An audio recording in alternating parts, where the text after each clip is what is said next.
సుమన్ టీవీలో మీ business promotions కోసం ఈ కింది నెంబర్ను సంప్రదించగలరు.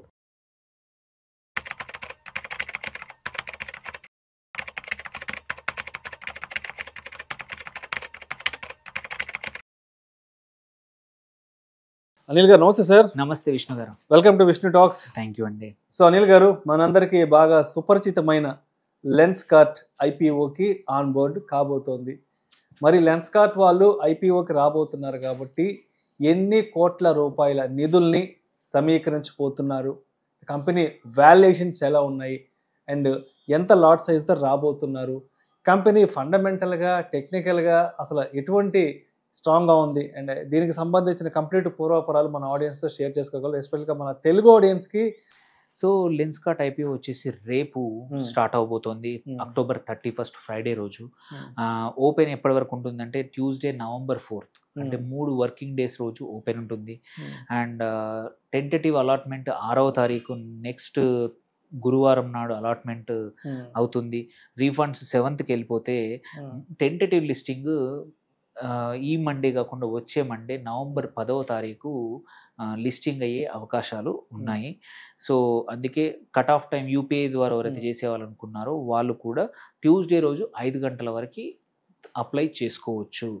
అండ్ ఇది వచ్చేసి ప్రైస్ బ్యాండ్ వచ్చేసి 382 నుంచి 402, face value only ₹2, lot size 37 షేర్లు. సో ఇది వీటి మోరార్లెస్ డిస్కౌంట్ డీటెయిల్స్ అనమాట. ఎంప్లాయీ డిస్కౌంట్ కూడా ఒక ₹19 డిస్కౌంట్ ఉంది ఎంప్లాయీస్ అయితే. సో ఇవి కొంచెం అండ్ ఇందులో కూడా ఏంటంటే రీటైల్కి 37 షేర్లు మినిమము. మ్యాక్సిమం రీటైల్ అప్లై చేయగలిగేది 481, అంటే 13 లాట్లకి అప్లై చేసుకోవచ్చు. అట్లాగే హెచ్ఎన్ఐలో కూడా 67 యూనిట్ల వరకు, అంటే నియర్లీ 2500 షేర్లు అప్లై చేసుకోవచ్చు. సో ఇది వీటి కొంచెం డీటెయిల్స్. ఇందులో కూడా ఏంటంటే ప్రమోటర్ హోల్డింగ్సే 20% వరకు ఉన్నాయి. ఒకటి వచ్చేసి వన్ ఇంపార్టెంట్ థింగ్ ఏంటంటే ఇక్కడ వాల్యుయేషన్ ఎంత రేజ్ చేయడం కన్నా కూడా వాల్యుయేషన్ వచ్చేసి నియర్లీ 70,000 కోట్ల వాల్యుయేషన్తో వస్తున్నారు. మోస్ట్ ఇంపార్టెంట్ ఏంటంటే ఇక్కడ last 3 years loss making company. సడన్గా లిస్టింగ్కి వచ్చే ముందు సంవత్సరం ప్రాఫిట్ వచ్చేసింది, విచ్ ఈజ్ వెరీ స్కెచీ. మనం చూసుకుంటే 2022లో 102 కోట్ల లాసు, 23లో 63 కోట్ల లాసు, 24లో 10 కోట్ల లాసు, సడన్గా 25లో లిస్టింగ్కి వచ్చే ముందు 297 కోట్ల ప్రాఫిట్ చూపిస్తుంది. లిస్టింగ్కి వచ్చే ముందు ఏదో మ్యాజిక్ చేసి మ్యాజిక్ జరిగింది. కాకపోతే ఆ మ్యాజిక్లోనే ఏంటంటే మనం వాళ్ళు ఫైల్ చేసిన డేటా ప్రకారం చూసుకున్నా ఈ 2093 కోట్లు సస్టైన్ అవుతుందా, నిజమైన ప్రాఫిటా కాదా. 10 కోట్ల లాస్ నుంచి 293 అనేది చాలా పెద్ద నంబర్. అంతవరకు లాస్ అవుతున్న కంపెనీ. అందులో 130 కోట్లు అనేది అసలు ప్రాఫిటే కాదు. ఎందుకంటే వాళ్ళు అక్కడ చూసుకుంటే రివాల్యుయేషన్ రిజర్వ్స్ అడ్జస్ట్ చేశారు. And at the same time మన మ్యూచువల్ ఫండ్ వాళ్ళ ఇన్వెస్ట్మెంట్స్ వాటిని మార్క్ టు మార్కెట్ చేశారు. వాళ్ళ వేరే మార్క్ టు మార్కెట్ చేసేసి ఇన్కమ్ ట్యాక్స్ రీఫండ్ ఒకటి చేసేసారు. ఇవన్నీ చేయడం వల్ల తప్పించి యాక్చువల్గా దే డోంట్ సడన్గా ప్రాఫిటబుల్ అవ్వలేదు. మళ్ళీ నెక్స్ట్ ఇయర్ ఇవన్నీ లేకపోతే మళ్ళీ 10, 15, 20 కోట్ల ప్రాఫిటే తప్ప. సో ఒక అంత తక్కువ ప్రాఫిట్స్ ఉన్న కంపెనీకి నువ్వు ఏ వాల్యుయేషన్ అంటే నియర్లీ 382 నుంచి 402 పర్ షేర్ రేంజ్ వస్తుంది. మీరు అడిగినట్టు 7,278 కోట్లు మార్కెట్ నుంచి రేజ్ చేయబోతున్నారు. అందులో ఫ్రెష్ ఇష్యూ వచ్చేసి 2,150. అండ్ ఆఫర్ ఫర్ సేల్ ఏమంటారు, పీయూష్ బన్సల్ ఎవరైతే వన్ ఆఫ్ ద ప్రమోటర్, వాళ్ళ సిస్టరు, ఇంకా వేరే ఎగ్జిస్టింగ్ ఇన్వెస్టర్స్ నియర్లీ 5,128 కోట్ల వర్త్ షేర్లు అమ్మేసుకొని బయటకు వెళ్తా ఉన్నారు. అండ్ వీళ్ళు ఏంటంటే ఒక లాజిక్ చూపించారు. ఏంటంటే దమాని ఎవరైతే ఉన్నారో డిమార్ట్ ఫౌండర్, ఆయన ₹402 దగ్గర మన 90 కోట్ల వర్త్ ఆఫ్ ఈ షేర్లు కొన్నాడని చెప్పేసి ఒక న్యూస్ బయటకి వచ్చింది తప్ప అదర్వైజ్ కామన్ సెన్స్ ఉన్నవాడికి ఇంపార్టెంట్ ఏంటంటే నియర్లీ 250x ఫార్వర్డ్ పిఈ దగ్గర ఈ కంపెనీ లిస్టింగ్కి వస్తూ ఉంది. అంటే 250 సంవత్సరాల ప్రాఫిట్ వాల్యుయేషన్ మనం ఇస్తున్నట్టు. ఇంకొకటి ఏంటంటే పర్ స్టోర్ వాల్యుయేషన్ 27 కోట్లు.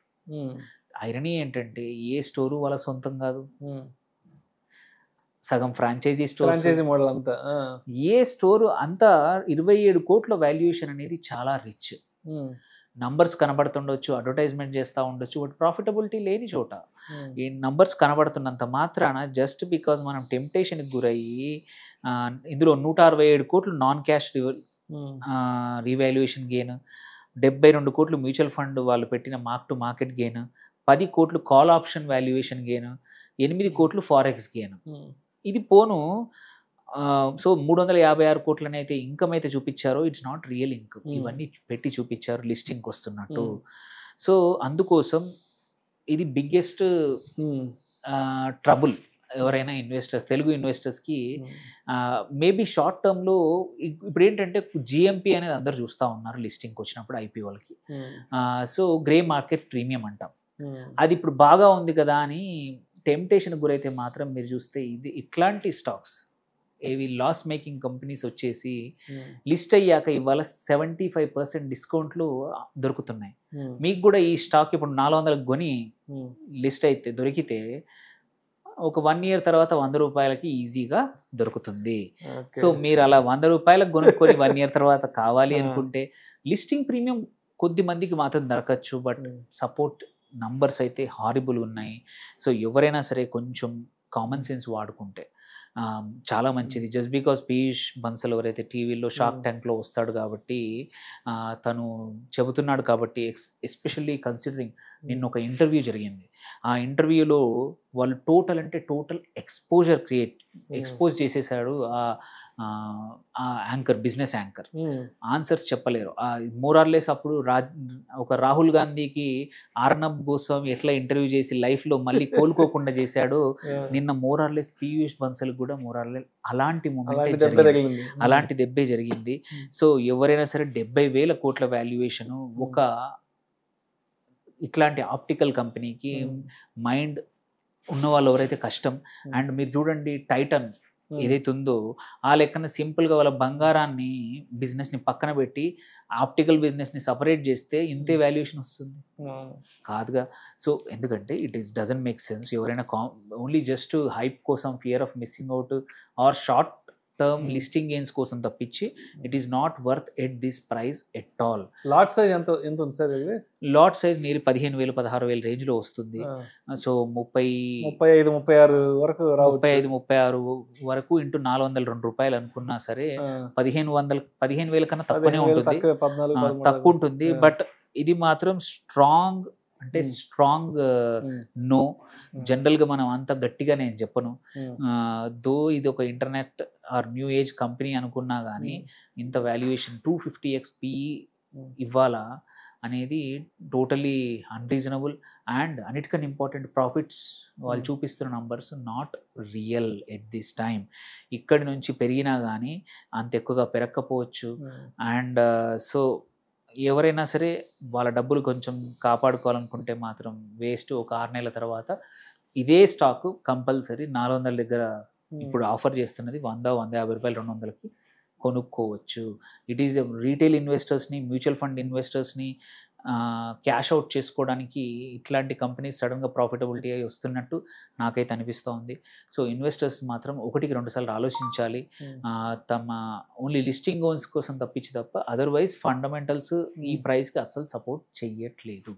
సో జాగ్రత్తగా ఉండాలండి. హడావిడిగా తొందరపడి ఐపీఓకి వెళ్ళి కొనలంత మాత్రాన మునిగిపోయేది ఏమీ లేదు.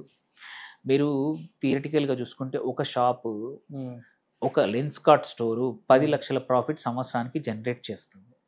10 లక్షల ప్రాఫిట్ జనరేట్ చేస్తున్న స్టోర్కి 25 కోట్ల వాల్యుయేషన్ ఇవ్వడం కరెక్టా? ఇది ఒకటి ఆలోచించుకుంటే చాలు, మనం పెట్టచ్చలా తెలుస్తుంది. సో జస్ట్ బికాజ్ అడ్వర్టైజ్మెంట్ అన్ని జరుగుతుంది, కనబడుతున్న బ్రాండ్ అని చెప్పి ట్రాప్లోకి పడకండి.